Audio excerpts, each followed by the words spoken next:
Hello everybody, welcome to another true review. Today I'm bringing you #KillAllZombies on the Xbox One.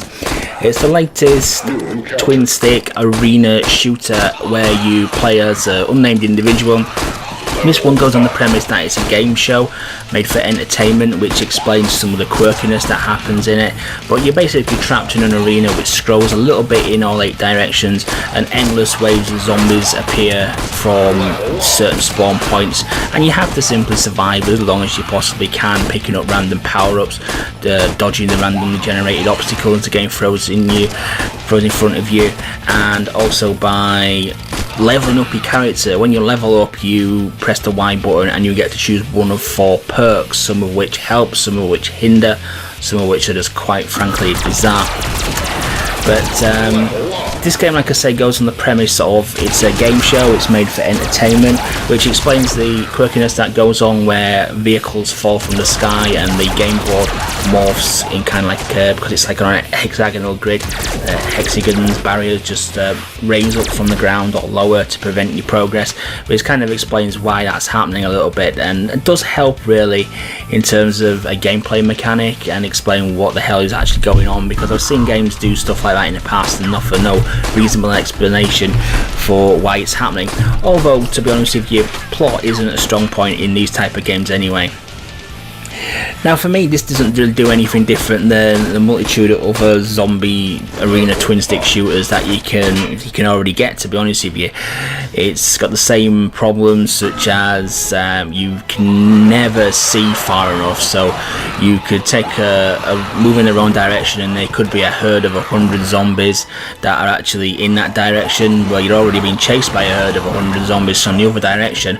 Running into them usually means instant death, because as with, again, all games of this type, you generally encounter the horde of zombies, you get stuck in them, you can't move, and you normally instantly die. You very rarely get out of the predicament.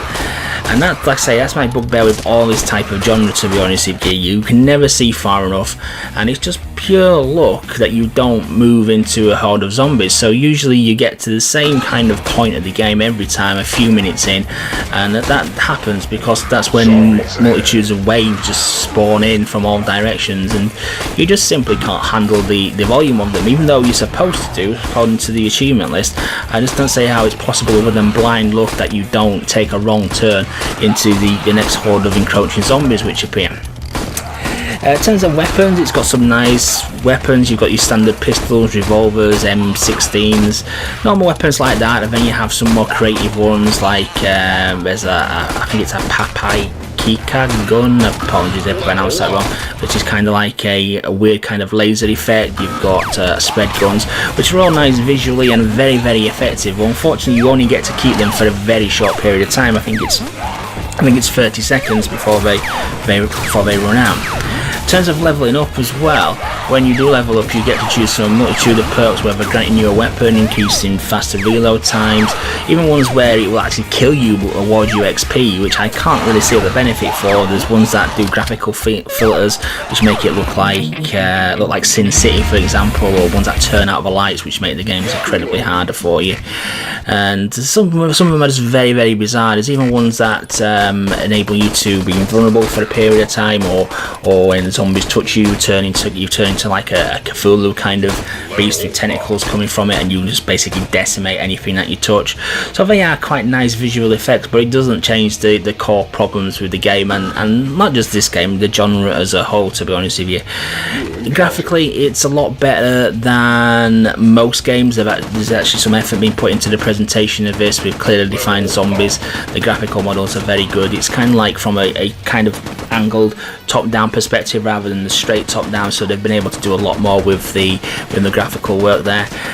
Musically, it's strong musically. It's got a nice thumping rock soundtrack. There's actually lyrics to the introduction sequence, which hopefully I don't get flagged for copyright for featuring it in the video. But yeah, musically it's pretty good. There is also a second game mode as well, which is kind of like a tower defense mode, where you earn money from killing zombies and you can place turrets down. You're actually invulnerable, but the actual stationary base isn't.